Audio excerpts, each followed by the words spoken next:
Budgeting. इधर देखने से आप लोग केवल उधर ही देखते रहेंगे, इसीलिए वो नोट्स हम लोग बाद में देख रहे हैं। बजट का मतलब होता है planning, planning for future. There are two types of budget, one is operational budget and one is capital budgeting. Capital budgeting means you are preparing budget or planning for 5-10 years. That is not here. That is not in the PM syllabus.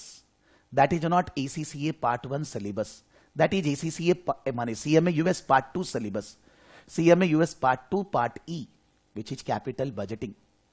ACCA FM syllabus is capital budgeting. तो हम यहां पर अभी long term budget की बात नहीं कर रहे कि कोई नए मार्केट में जाना है, कोई नया प्रोडक्ट लॉन्च करना है, कुछ नया करना है जो 5-10 साल हमें फायदा देगा। That we are not discussing. We are discussing short term budgeting, operational budgeting. Operational budgeting is a part of costing and long term budgeting, capital budgeting is a part of finance. जिंदगी में जहां आप काम कर रहे हैं वहां कोई आपसे ये नहीं पूछ रहा है ये कॉस्टिंग है कि ये फिनेंस है, काम करना है, लेकिन syllabus wise these are different parts. तो हम किसी के लिए भी कैपिटल बजटिंग की बात नहीं कर रहे, हम सबके लिए शॉर्ट टर्म बजटिंग की बात कर रहे हैं।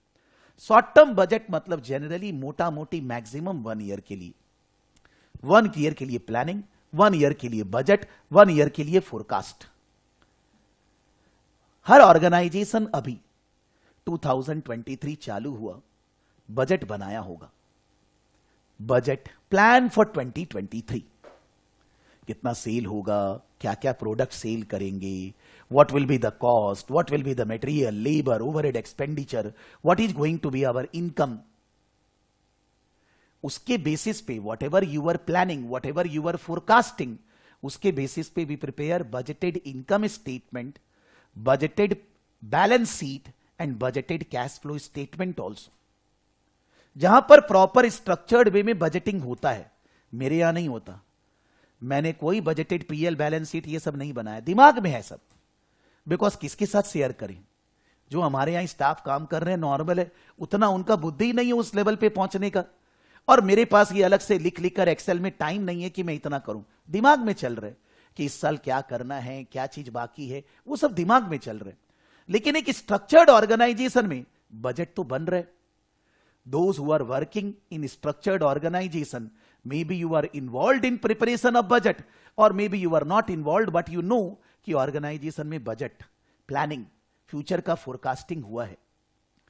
मेरे यहां forecasting होगा, कितना स्टूडेंट आएगा, सेल रेवेन्यू क्या होगा, खर्चा क्या लगेगा, इंटरनेट का, इलेक्ट्रिसिटी का, पावर का, मटेरियल का, मेरे यहां ऐसा फोरकास्ट होगा। जिसका जो बिजनेस है उसका वो फोरकास्ट होगा। लेकिन क्या ये फोरकास्ट करने से, क्या ये प्लान करने से टारगेट अचीव हो जाएगा? Whether just by doing budgeting, whether just by doing planning, whether we will be able to achieve our target in 2023, whether by joining the classes on से 3rd of January और से maybe on 25th of December, target set करने से हो जाएगा। Whether by setting the target in the first class on 13th of December, क्या target set करने से काम हो जाएगा? हमें तो टारगेट को बीच बीच में चेक भी करते रहना पड़ेगा ना। हमारा टारगेट है कि ये बैच हमें फरवरी तक खत्म करना है। फरवरी तक खत्म करना है मतलब इतनी क्लासेस होंगी, ये सिलेबस पढ़ाना है। अभी इतना दिन बीत गया, 15-20 डेज आर ओवर। क्या पढ़ चुके हैं, कहां जा रहे हैं, कहां अचीव कर, सोचना होगा ना। आपके लिए, मेरे लिए, दोनों लिए एप्लीकेबल है। Budget is not the result, it is just a forecast, it is just a planning. You will be able to achieve your targets when you operate, when you behave, when you work as per the budget. आप उसको बीच बीच में control करते रहेंगे, evaluate करते रहेंगे कि कहां गड़बड़ी है, कहां लैगिंग हो रहा है, कहां ठीक करना है। That you will be go on doing. तब आप अपना टारगेट अचीव कर पाएंगे, नहीं तो नहीं। दूसरी बात है, अगर हमने टारगेट सेट किया, किसने बोला कि यह टारगेट एकदम सही है? किसने बोला?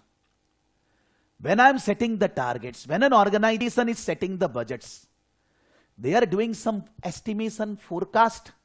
एस्टिमेशन कल का नहीं मालूम है क्या होएगा, तो पूरे साल का एस्टिमेशन कहां से कर लेंगे? Suppose there is an organisation where they are dealing in foreign currency transactions huge, they have export import and all that. Dollar का भाव लास्ट 5-6 महीने में डॉलर का रेट हो गया है 75, 77 से 82, 83। एक साल के अंदर अगर कोई 2022 का बजट बनाया था और उसने डॉलर का रेट 75, 77 पकड़कर चला था, वो तो नहीं हुआ। इसमें उसकी गलती है क्या? कोई गलती नहीं है। हर चीज आपके हिसाब से एक्चुअली होगी वैसा नहीं है। यानी कि आपको बीच बीच में हो सकता है बजट चेंज भी करना पड़े। कुछ ऑर्गेनाइजेशन बहुत ज्यादा इनोवेटिव है, उनका मार्केट बहुत ओपन एंडेड है, उनके कॉम्पिटिटर्स, कस्टमर का रिक्वायरमेंट बहुत अलग तरह का है, उनको तो बार बार बजट में रिवीजन करते रहना पड़ेगा। लेकिन जो स्टेबल टाइप के ऑर्गेनाइजेशंस हैं, जिनका बिजनेस एक ही तरह का है, कॉम्पिटिटिवनेस उतना नहीं है, उतना ज्यादा चेंजेस नहीं है, उनको भी हो सकता है चेंजेस रेगुलरली करना पड़े। रेगुलरली मतलब I am not saying daily basis, I am saying maybe monthly basis, maybe quarterly basis, maybe bimonthly basis, that there cannot be a formula for this. इसका कोई formula नहीं बन सकता। ये तो situation है जिसको हमें देखना है, सोचना है कि बजट में हमें चेंजेस लाना है क्या? Do we need to change the budget? Do we need to implement changes in the budget? यानी कि पहली बात तो यह कि आपका बजट बनाने से आपका आउटकम अचीव होना नहीं है, आपको काम करना पड़ेगा। Budget is not the end, it is just the beginning. और दूसरी बात है, बजट में चेंजेस भी लाना पड़ेगा डिपेंडिंग अपॉन सिचुएशंस। अगर हम बजट बनाएंगे तो सदियों से बजट बनाते आए हैं फाइनेंशियल बजट, कि भाई सेल क्या होगा, कॉस्ट क्या होगा, फायदा क्या होएगा। बट दुनिया चेंज हो गई है। Now we are making budget non financial budget also, qualitative budget also. Customer का कंप्लेंट कितना आएगा, कस्टमर का प्रॉब्लम कैसे सॉल्व करेंगे, क्वालिटी को कैसे कंट्रोल करेंगे, बहुत सारा नॉन फाइनेंशियल बजट बनता है। Reason being that if my students are satisfied, there is no tension that the students will come or not. If you are studying properly, there is no tension that whether you will pass the exam or not. 95%, 5% is luck, 95% our own efforts. 5% में जिंदगी में luck को मानता हूं, जिसके लिए आप कुछ नहीं कर सकते। लेकिन अगर if we are not putting our 95%, how can we get the result? We can't. उसमें 5% लक का कोई बात ही नहीं है, हम अपना 95% नहीं दे रहे हैं। So mean to say that कि if my sales is going to happen, whether they will happen without quality, whether they will happen without my staff are satisfied, whether they will happen my customers are satisfied, whether they will happen if I don't change my system, my technology, my whatever the loopholes are there, if उनके लिए भी तो budget होना चाहिए ना। Your financial goals are fully dependent on your non-financial targets. If you achieve your non-financial targets, your financial product outcome is a by-product. Student बोलता है कि सर मैं अगर ECCA करूंगा तो जॉब मिलेगा, सर मैं CMA US करूंगा तो जॉब मिलेगा। मेरे को समझ में नहीं आता ये क्वेश्चन कहां से अराइज होता है। आप अगर ज्ञान लोगे, बुद्धि लोगे, ऑर्गेनाइजेशन का प्रॉब्लम सॉल्व कर सकते हो, चीजों को समझते हो, तो उसमें पैसा क्यों नहीं मिलेगा? क्या ऑर्गेनाइजेशन बेवकूफ है क्या कि आपको हायर नहीं करेगा? कौन बोला कि CMA करने से जॉब नहीं मिलेगा, CA करने से मिलेगा? कौन बोला? गलत बात है। जिसमें दिमाग है, जो ऑर्गेनाइजेशन का प्रॉब्लम सॉल्व कर सकता है, उसको जॉब मिलेगा। हो सकता है एज अ फ्रेशर बढ़िया अपॉर्चुनिटी नहीं मिली, बिकॉज डिमांड अगर 100 है तो सप्लाई तो 1000 है ना। ऐसा तो इंडिया में है। India is going to become the largest populate country in 2023। और मान लीजिए अभी नहीं भी है, सेकंड है हम लोग, तो हम लोग का 1 स्क्वायर मीटर एरिया में जो लोग रहते हैं वो दुनिया में कहीं नहीं रहते हैं ऑलरेडी। वो तो हम लोग दुनिया को पछाड़ ही चुके हैं। सो ये तो ऐसा ही कंट्री है ना, इसको तो चेंज हम नहीं कर सकते। लेकिन अगर मेरे में ज्ञान है, बुद्धि है, मेरे को क्यों जॉब नहीं मिलेगा? क्या ऑर्गेनाइजेशन को काम नहीं कराना है? क्या उसको आगे नहीं बढ़ना है? मेरा जैसा आदमी को रख के ही तो वो आगे बढ़ेंगे। तो दिस इज इलॉजिकल क्वेश्चन। कोई बोलेगा सर आप प्लेसमेंट में हेल्प करेंगे। God helps those who help themselves. मैं हेल्प करूंगा, लेकिन आपको किसी की हेल्प की जरूरत ही नहीं है। अगर आप में ज्ञान है, बुद्धि है, दुनिया आपको नमस्कार करने के लिए रेडी है। मैंने कितने बैचेस में कब कब ये बात बोला है, कोई सुनता ही नहीं। सर मेरे को पता लगा ये तो कोर्स का वैल्यू। अरे दुनिया में केवल ज्ञान की वैल्यू है। ACCA, CMA, सीमा, CA, इसकी डिग्री की कोई वैल्यू नहीं है, ज्ञान की वैल्यू है। सो मेरा बोलने का मतलब है कि if we make the budget only on the financial grounds, we will not be able to achieve our targets. Those financial outcome are dependent on non financial, the qualitative results, qualitative outcome. तो वो qualitative चीजों को अगर सुधारेंगे, ठीक करेंगे, तो financial outcome अपने आप मिलेगा, बाई प्रोडक्ट है। मैं अगर अच्छे से पढ़ाऊंगा, स्टूडेंट अपने आप आएंगे, बाई प्रोडक्ट है। मेरे को यह सोचने की जरूरत नहीं है कि स्टूडेंट से फीस मिलेगी कि नहीं, स्टूडेंट आएंगे कि नहीं, वो बाई प्रोडक्ट है। नाउ ये जो बजट हम लोग बनाते हैं, इस बजट बनाने से क्या फायदा होता है? When we make the budget, planning for future, पहले तो हम एडवांस में सोचने लग जाते हैं। अगर मैं फर्स्ट क्लास में प्लान ना करूं कि हम लोग कैसे पढ़ेंगे, अगर मैं बार बार आपको प्लानिंग याद ना दिलाऊं क्लासेस में, तो आप और मैं अचीव नहीं कर पाएंगे। यानी कि जब आप प्लानिंग करते हैं, जब आप बजट बनाते हैं, आप सोचने लगते हैं, आप प्लान करने लगते हैं। और सोचने से, समझने से, प्लान करने से फ्यूचर सिक्योर्ड होता है, फ्यूचर सही होता है, आप उसके लिए तैयार होते हैं। तो एक कंपनी में अगर बजट बनेगा तो उससे प्लानिंग होगा, उससे आउटकम अचीव होगा। एक कंपनी में अगर बजट बनेगा तो उससे company will be able to give responsibilities to different staff, departments, divisions. Budget बनेगा तो एक दूसरे से कोऑर्डिनेट कर पाएंगे। मेरा और आपका ऑब्जेक्टिव क्या है? एग्जाम में पास करना, लेकिन मिलकर, साथ में मिलकर। ऑर्गेनाइजेशन का ऑब्जेक्टिव क्या है? पैसे कमाना, लेकिन हर डिपार्टमेंट, हर पर्सन में कोऑर्डिनेशन। जब टारगेट होगा, मालूम है क्या करना है, कैसे करना है, कितने दिन में करना है, तब तो कोऑर्डिनेशन होगा। परफॉर्मेंस इवैल्यूएशन, साल के एंड में बोनस, इंसेंटिव, मेरे लिए, आपके लिए, किसी के लिए भी, based on budget, based on targets. यानी कि अगर टारगेट नहीं हो जिंदगी में, कुछ नहीं। टारगेट उनका नहीं होता जो एकदम एकदम बच्चे हैं, दोज हु आर 5-6 ईयर्स, केवल खेलना है। 10-11 ईयर्स का बच्चा का भी टारगेट है, आज इस समय पढ़ना है, आज इस समय खेलना है। विदाउट टारगेट जिंदगी में कोई दिशा नहीं। तो बजट आज से 500 साल पहले भी बनता था, आज भी बनता है, और कितना भी टेक्नोलॉजी डेवलप्ड, बजट बनते रहेगा। It will never be stopped, because if you don't have target, if you don't have a direction, how you will achieve anything? तो बजट का पर्पस है planning, coordination, then assigning responsibility, performance evaluation, giving authority, rights, ये सारा budget का purpose है। हम लोग बचपन से बजट पढ़ते आ रहे होंगे, लेकिन आप अगर टेक्निकल लैंग्वेज को बजट में याद करेंगे, आप 500 बार पढ़ लीजिए तो भी आपको याद नहीं होएगा। अपना फीलिंग जगाना होएगा, बजट क्या है। Because this topic is again like हम लोग जो पहले ऑल्टरनेटिव कॉस्टिंग किए, थोड़ा बहुत वहां तो न्यूमेरिकल्स था, यहां पर जो न्यूमेरिकल्स है वो बहुत बहुत सिंपल है, बहुत लॉलीपॉप है। यानी कि गड़बड़ है थ्योरी, और मेरे को नहीं लगता कि थ्योरी और न्यूमेरिकल दोनों अलग है। मेरे को समझ में आता है तो न्यूमेरिकल भी होगा, थ्योरी भी होएगा, नहीं आता है तो दोनों ही गड़बड़ होने वाला बात ही। तो first of all they have written what is budget, and the second they are explaining the purpose of budgeting, कि बजट हम बनाते क्यों हैं। इसको बनाने के बाद दे आर सेइंग एज, जब हम लोग बजट बनाते हैं तो बजट बनाने के टाइम पे हम क्या बिहेवियर रखते हैं। बिहेवियर मतलब, मान लीजिए मेरे ऑर्गेनाइजेशन का बजट बनाने के लिए सब कुछ मैं डिसाइड करूंगा, जो कि एक्चुअली फैक्ट है कि भाई सेल कितना होगा, जो सब मैं डिसाइड करूंगा। एक कंपनी में बोर्ड मेंबर्स डिसाइड करेंगे, लेकिन काम क्या बोर्ड मेंबर को करना है? काम तो ऑपरेशनल स्टाफ उनको करना है, lower level, junior level persons को करना है, ऑपरेटिंग टीम को करना है। तो अगर मैं बजट बनाऊंगा और मैं उनको बोलूंगा भाई आप लोग सबका ये टारगेट है, आपको ये सब करना है, क्या उनको अच्छा लगेगा? They will not like. They will think that boss is very खड़ूस, they will think that boss अपने हिसाब से जो मर्जी है सोच लिए, हमारे से पूछे नहीं, हमारे से काम करवाना है और हमारे को इन्वॉल्व नहीं कर रहे हैं। बॉस हम लोग को अपना नहीं मानते हैं, बॉस हम लोग को पराया मानते हैं।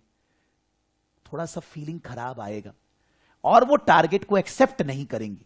अगर बॉस बोलेगा भी, दे विल थिंक बोलते रहने दो, बक बक करने दो, we will not accept, because we have not motivated them, we have not engaged them. But अगर मैं टारगेट सेट कर रहा हूं, तो मैं जो टारगेट सेट कर रहा हूं वो सबके भले के लिए सेट कर रहा हूं, बिकॉज सबका भला मतलब कंपनी का भला. So I am not getting disturbed by any one individual person, individual manager views. Because वो लोग अगर आएंगे तो सब कोई अपना अपना बात करेंगे. कोई प्रोडक्शन डिपार्टमेंट में प्रोडक्शन की बात करेगा, कोई सेल में या सेल की बात करेगा, कोई मार्केटिंग में मार्केटिंग की बात करेगा. टाइम लगेगा, झगड़ा करेंगे, अपने अपने बारे में सोचेंगे, यानी कि पूरे कंपनी के बारे में भूल जाएंगे. But if the top management is setting the targets, setting the budgets, then in that case, goal congruence. In that case, dysfunctional behavior will not arise. Dysfunctional मतलब सब कोई अपने अपने बारे में सोच रहे हैं. गोल कॉन्ग्रुएंस मतलब एक गोल, 50 गोल नहीं है वो, 50 गोल वो एक गोल को पूरा कर रहे हैं. यानी कि अगर मैं बजट बनाता हूं अपने लेवल पे, दूसरों को इन्वॉल्व नहीं करता, पैसा बचेगा, टाइम बचेगा, जल्दी बनेगा, गोल कॉन्ग्रुएंस होगा, डिसफंक्शनल नहीं होगा. प्रॉब्लम क्या होगा? Motivation of staff, commitment from the staff, acceptability of the staff, their feeling of the staff. उनको लगेगा वो अच्छे नहीं है, खराब है, और उनको काम करना है, हम उनको इन्वॉल्व नहीं कर रहे. और अगर हम उल्टा करें, हम सारा बजट उनको लेकर बनाएं, उनको इन्वॉल्व करें, उनको डिस्कशन में लाएं, तो इधर का problem, goal congruence, dysfunctional, all this things will arise, time consuming, सब पैसा वैसा बेसी लगेगा. क्या करें बेचारे हम लोग? कोई इसका फिक्स फॉर्मूला नहीं. दोनों को मिलाकर मध्यम मार्ग क्यों नहीं कर लेते हैं? Why don't we make budget by involving them also, and where we require we will be taking our action also. उसका कोई नाम नहीं दिया गया, but this is said as if the top management is making budget, then it is called top down approach. If the juniors are taken involved in preparing the budgets, then it is called the bottom up approach. हम लोग ऐसा बोलते हैं कि अगर top management budget बनाते हैं तो बजट के अंदर जो टारगेट सेट किए जाएंगे वो बहुत लॉजिकल होंगे, बिकॉज टॉप मैनेजमेंट को पता है कहां क्या अचीव करना है. लेकिन अगर हम लोग जूनियर को इन्वॉल्व करके बजट बनाएंगे, प्रोडक्शन डिपार्टमेंट का बजट प्रोडक्शन मैनेजर से पूछकर, सेल्स का सेल्स से पूछकर, तो वो लोग सब कोई इंसेंटिव मिलेगा जब टारगेट अचीव होगा. वो लोग बजट में स्लैक लाएंगे. स्लैक मतलब कोई काम 100 रुपया में हो सकता है, प्रोडक्शन मैनेजर बोलेगा 110 लगेगा, जैसे कि वो बाद में दिखाएगा, देखो 110 बोले थे, 100 में ही कर दिया, पैसा बचा दिया, बोनस दो, इंसेंटिव दो, which is called budget slack. When the budgets are prepared by the junior level persons, involving them and all that, they will create budget slack. They will set a very easy target for themselves. And once they achieve, they will demand commission, bonus, incentive. But if the top management is making budget, then the budget slack will not arise. Budget slack नहीं होएगा. लेकिन अगर top management budget बनाएंगे तो वो accept ही नहीं करेंगे. उनको लगेगा ऐसा बजट बना रहे जो होगा ही नहीं, जो संभव ही नहीं है, हमको इन्वॉल्व ही नहीं करते. यानी कि प्रॉब्लम है. कैसे भी आप बजट बनाएंगे प्रॉब्लम है. इसका मतलब ये नहीं कि we will stop making budgets. बनाना तो पड़ेगा ही भाई, because without target, without direction, without माने this system, you can't grow, you can't develop. तो आपको बजट बनाना तो पड़ेगा ही. हम लोग ऐसा बोलते हैं कि जो भी अप्रोच हो, may be top down, may be bottom up, जो भी अप्रोच हो, हम बजट बनाएंगे. कैसे इन्वॉल्व करेंगे, नहीं करेंगे, क्या सिचुएशन हो, उसको देखेंगे. उसके बेसिस पे वी विल टेक कॉल कि हमें बजट कैसे बनाना है. जब हम बजट बनाएंगे तो हम बजट हो सकता है एक सिंगल एक्टिविटी लेवल का बजट बनाए या अलग अलग एक्टिविटी लेवल का बजट बनाए. मैं अगर बजट बनाऊंगा, I will be making budget से I will be teaching 1100 students next year. 1100 का सेल, 1100 का कॉस्ट, इनकम वगैरह वगैरह. But suppose I am making budget 1100 का सेल, 1100 पे क्या होगा, 1500 पे क्या होगा, 1200 पे क्या होगा, 800 पे क्या होगा. आई am making budget at all the different possible levels. पहले हम लोग फिक्स्ड बजट बनाते थे, फिक्स्ड बजट में एक सिंगल एक्टिविटी लेवल. बट अभी कोई भी फिक्स्ड बजट नहीं बनाता, कोई भी, because Excel, programming and so IT इतना आगे बढ़ चुका है कि फ्लेक्सिबल बजट बनाना उतना डिफिकल्ट अब नहीं रह गया है। Software, IT, formula, Excel, spreadsheet से बहुत फटाफट बजट बन सकता है अलग अलग पॉसिबिलिटीज के लिए। और जब आप अलग अलग पॉसिबिलिटी सोचोगे तो आप थोड़ा ज्यादा सोचोगे, ज्यादा लॉजिकल होगे, और जब एक्चुअल रिजल्ट्स आएगा तो आप कंपेयर भी प्रॉपरली कर पाओगे। बट अगर आप फिक्स्ड बजट बनाते हो, आप कंपेयर प्रॉपरली कर नहीं पाओगे। So normally flexible budget is advisable. ये बजट बनाने के लिए फिक्स्ड और फ्लेक्सिबल, हम टॉप डाउन अप्रोच फॉलो करेंगे, बॉटम अप, मध्यम mark, that's other thing, but budget बनेगा तो सही ना। फिर उसके बाद आता है जब ये बजट हम बनाएंगे फिक्स्ड या फ्लेक्सिबल, हम लोग फ्लेक्सिबल ही सोच लेते हैं। हम लोग ऐसा बोलते हैं बजट बनाने का जो अप्रोच है वो अलग अलग तरह का होता है। एक होता है इंक्रीमेंटल बजटिंग, एक होता है जीरो बेस बजटिंग, एक होता है रोलिंग बजट्स, एक होता है feed forward feedback control budget, और एक होता है व्हाट डू यू से पार्टिसिपेशन। चाहे हम इंक्रीमेंटल बजटिंग करें, चाहे हम जीरो बेस बजटिंग करें, चाहे हम रोलिंग बजट करें, चाहे हम व्हाट आई शुड से कि फीड फॉरवर्ड फीडबैक करें, इनका मतलब समझना है ये सारे के सारे बजट बनेंगे with a behaviour. That behaviour means may be top down, may be bottom up, may be mixture of both. Budget जो बनेगा वो फिक्स्ड या फ्लेक्सिबल, मान लीजिए फ्लेक्सिबल ही, लेकिन वो बजट जो बनेगा दैट विल बी इंक्रीमेंटल और जीरो बेस और फीड फॉरवर्ड और फीडबैक और रोलिंग बजट्स, अलग अलग कैटेगरीज है। Incremental budget means I am in an industry, in a business which is more or less stable. Market में डिमांड एक ही तरह का है, कस्टमर एक ही तरह के हैं, कॉम्पिटिटर एक ही तरह के हैं, बहुत ज्यादा कोई चेंजेस वगैरह नहीं हो रहा है। मेरा लास्ट ईयर और 2-4 सालों में जैसा एक्टिविटी हुआ है वैसा ही फ्यूचर में भी होने वाला है, कोई बहुत खास चेंजेस नहीं है। तो हम लोग बजट बनाने के टाइम पे क्या करते हैं, लास्ट ईयर का जो भी था या 2 साल का जो भी था उसको हम लोग फ्यूचर के लिए थोड़ा सा इंक्रीमेंट कर देते हैं कि भाई इन्फ्लेशन के कारण थोड़ा रेट फिट बढ़ जाएगा, इंडिया में इन्फ्लेशन 6 और 7%, ये चीज ऐसे हो जाएगा। या हो सकता है कि हम लोग कुछ मान लीजिए कुछ चेंजेस की हैं, कुछ ट्रेनिंग दी हैं तो स्टाफ लोग थोड़ा ज्यादा प्रोडक्शन कर पाए, थोड़ा इंक्रीमेंटल। इंक्रीमेंटल मतलब past budgeted detail of 2022 will be change slightly और may be actual data of 2022 are changed slightly. इस तरह का बजट बहुत जगह बनता है, अभी भी 2023 के लिए बना है। जहां पर ऐसा सिचुएशन है जहां बहुत ज्यादा कोई चेंजेस नहीं है, फीचर्स चेंज नहीं है, नया प्रोडक्ट लॉन्च, कुछ ऐसा कुछ नहीं है, स्टेबल टाइप ऑफ बिजनेस है, स्टेबल टाइप ऑफ इंडस्ट्री है, सेम स्टोरी है, सेम घोड़ा मैदान है, उसमें हम लोग इंक्रीमेंटल बजट बनाते हैं। लेकिन जीरो बेस बजटिंग, हम ऐसा कुछ करने जा रहे हैं जो हमने पास्ट में कभी नहीं किया। कोई नया मार्केट, कोई नया प्रोडक्ट, या हम ऐसी इंडस्ट्री में हैं जो बहुत डायनामिक है, जिसमें बहुत ज्यादा चेंजेस वगैरह होते रहते हैं। और अगर नहीं चेंजेस होते हैं फिर भी हमने 4, 5, 7, 8 सालों से इंक्रीमेंटल बजट ही बनाया है। लेकिन अब एक बार हम जीरो बेस बजटिंग बनाना चाहते हैं।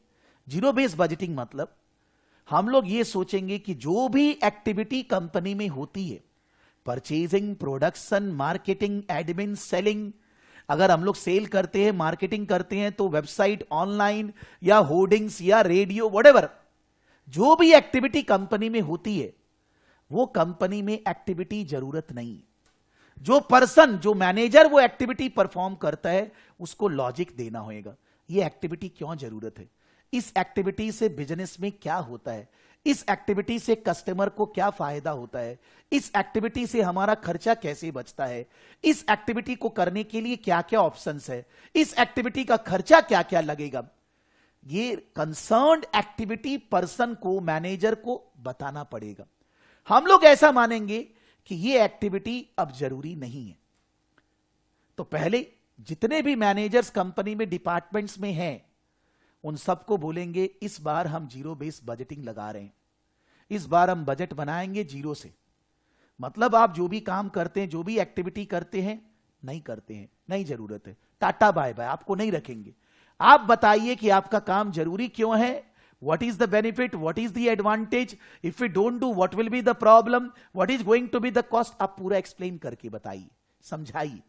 एज्यूमिंग हमारे जीवन में पास था ही नहीं, तो अलग अलग मैनेजर अपना डिटेल थे, उनमें बहुत टाइम लगेगा मैनेजर को, because something you way doing from so many years, now somebody saying that we will not do this in the organization. Why this is required? So to remain in the organization you need to give logic. तो जो भी manager होगा वो logic लेकर आएगा कि मेरी activity में ये काम होता है, इसका ये खर्चा लगता है, लगाना पड़ेगा और इससे ये फायदा होता है। कॉस्ट बेनिफिट एनालिसिस मैनेजर लेके आएगा, उसको हम लोग बोलते हैं decision support package. Zero based budgeting में उसको बोलते हैं डिसीजन सपोर्ट पैकेज, यानी कि हर एक एक्टिविटी का बेनिफिट और कॉस्ट पता है। तो जो टॉप मैनेजमेंट है वो सारी एक्टिविटी का benefit by cost, benefit by cost, benefit by cost करेंगे, उनका रैंकिंग करेंगे, जिसका बेनिफिट बाई कॉस्ट सबसे ज्यादा है, फर्स्ट, सेकंड, थर्ड, फोर्थ। हर ऑर्गेनाइजेशन में रिसोर्सेस लिमिटेड है, land, labour, capital, money, whatever. तो हम वो रिसोर्सेस पहले उस एक्टिविटी में एलोकेट करेंगे जिसका रैंक फर्स्ट है, उसके बाद दूसरी एक्टिविटी में, उसके बाद तीसरी रैंक की एक्टिविटी में, ऐसे करके रिसोर्सेस हम एलोकेट करेंगे। यानी कि हम अपना पूरा का पूरा resources, land, labour, capital, everything वहां लगाएंगे जहां लगाने से हमें सबसे ज्यादा फायदा है। इससे होगा क्या, इंक्रीमेंटल के बदले अगर हम जीरो बेस्ड बजटिंग कर रहे हैं उससे क्या फायदा होएगा। अगर पास्ट में कोई चीज हम कर रहे थे जो कि अब आउटडेटेड हो गया है, वो नहीं करना है, हम अवॉइड करेंगे। पास्ट में कुछ अलग तरह से कर रहे थे, उसको चेंज करेंगे। अब हम लोग कॉज एंड अफेक्ट रिलेशनशिप में जा रहे हैं कि भाई ये खर्चा का ये फायदा है, इससे ये मिलेगा, तो हम इसलिए करेंगे। जब बाद में एक्चुअल टारगेट आएगा तो हम उस पर्सन को पकड़ेंगे, उस मैनेजर को, भाई तुमने तो बोला था ये पैसा से ये फायदा होगा, गिनाओ, दिखाओ। That means the person when giving logic will become straight away responsible. लेकिन ये काम जीरो बेस्ड बजटिंग हर साल नहीं हो सकता, it is very time consuming, very costly affairs, and at the same time maybe staff managers are not interested in doing this regularly. लेकिन जो public sector organisation है, government income tax department, ONGC, oil and natural gas, जो भी government company है, उसमें पैसा किसका लगा हुआ, मेरा और आपका। इनकम टैक्स, जीएसटी, ये सब जो टैक्सेस हमने दिया वो सब पैसा गवर्नमेंट लेकर काम कर रही है। यानी कि जो भी काम हो रहा है गवर्नमेंट में, पैसा हम लोग का लगा है।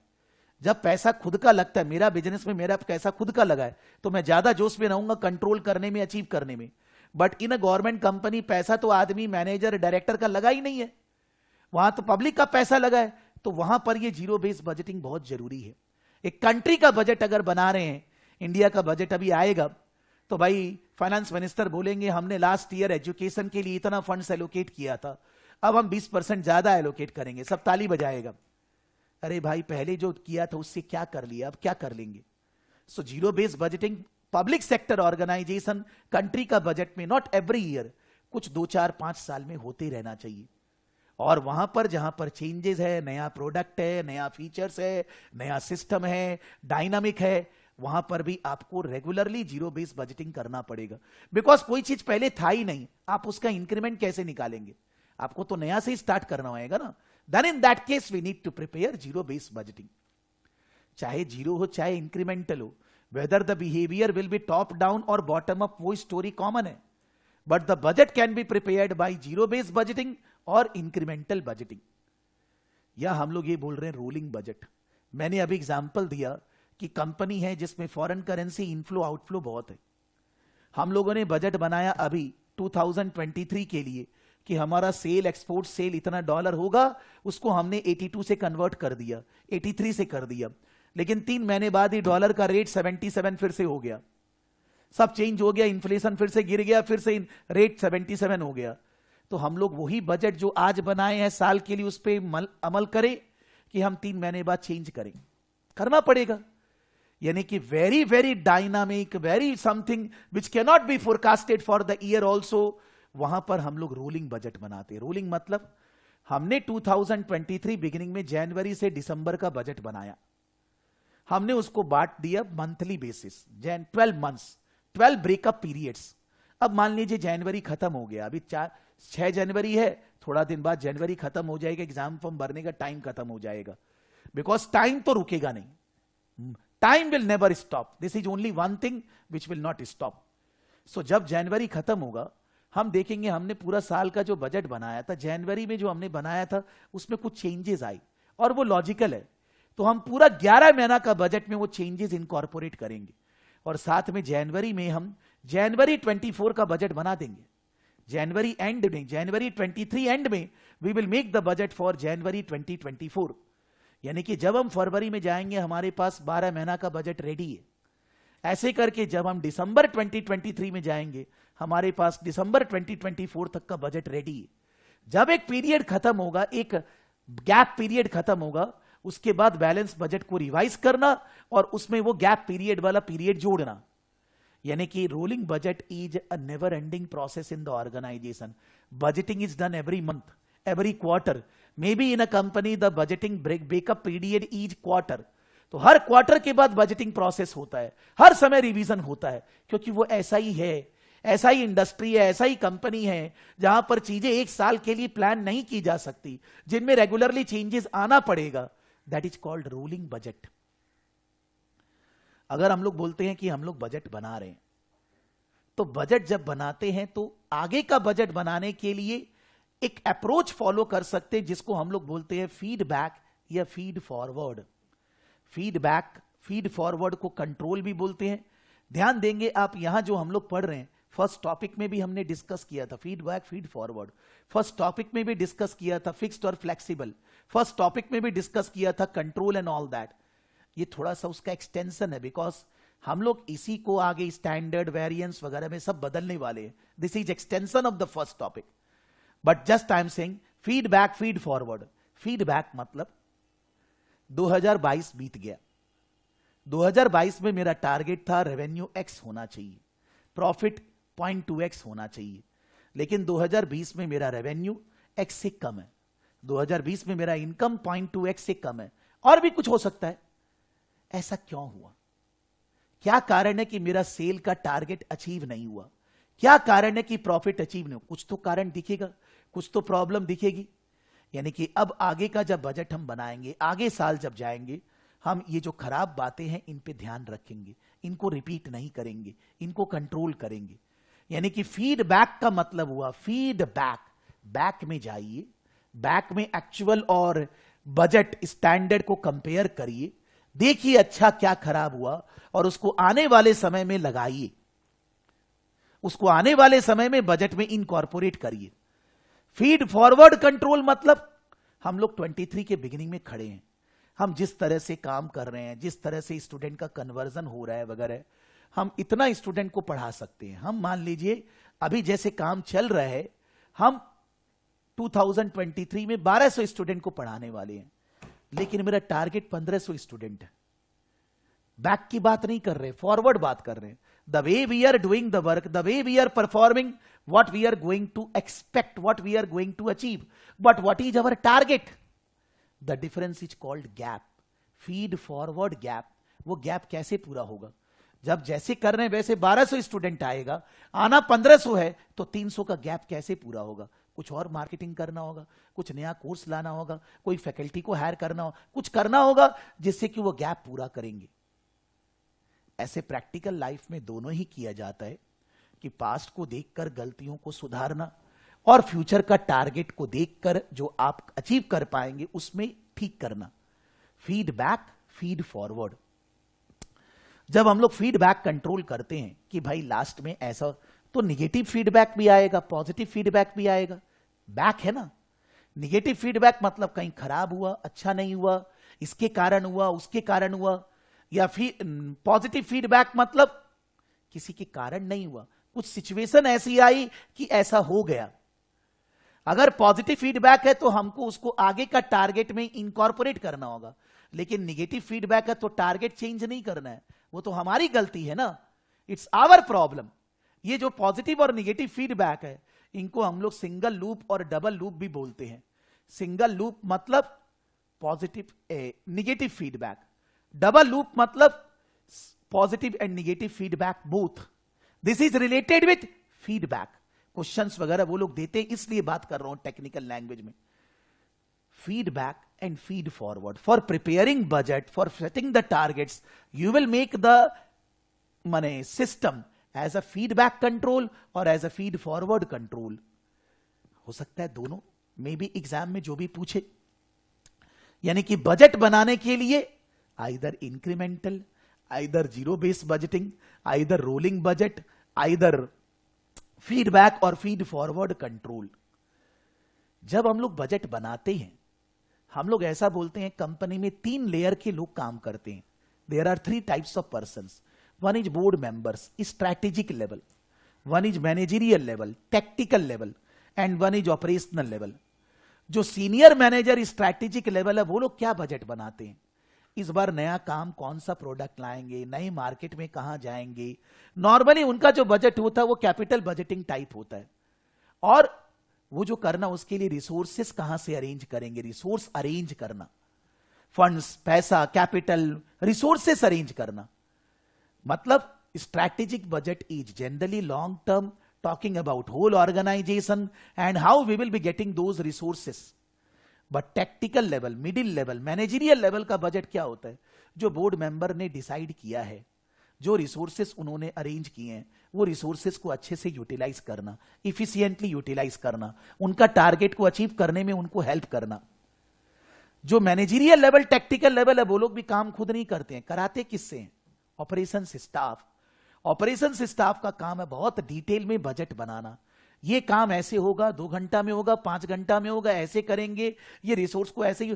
तो अगर ऑपरेशंस लोग अच्छा ऑपरेशंस करेंगे, ऑपरेशंस टारगेट सेट होगा, अचीव होगा, तो टैक्टिकल मैनेजर्स का टारगेट सेट होगा, तो टॉप मैनेजमेंट का ऑब्जेक्टिव सेट होगा। द बजट्स और द स्ट्रैटेजीज और preparation are done at 3 levels: senior level, strategic level, tactical level, managerial level, and operational level. Operational level budgets are actually which we are discussing in the chapter. कोई बोले तो हम लोग senior level या tactical level का budget discuss कर ही नहीं रहे, बिकॉज वो तो कैपिटल बजटिंग में होता है। यहां पर हम लोग ऑपरेशन, सेल कितना होगा, प्रोडक्शन कितना होगा, कैसे बनाएंगे, कैसे रिसोर्सेस अरेंज करेंगे, एंड ऑल दैट।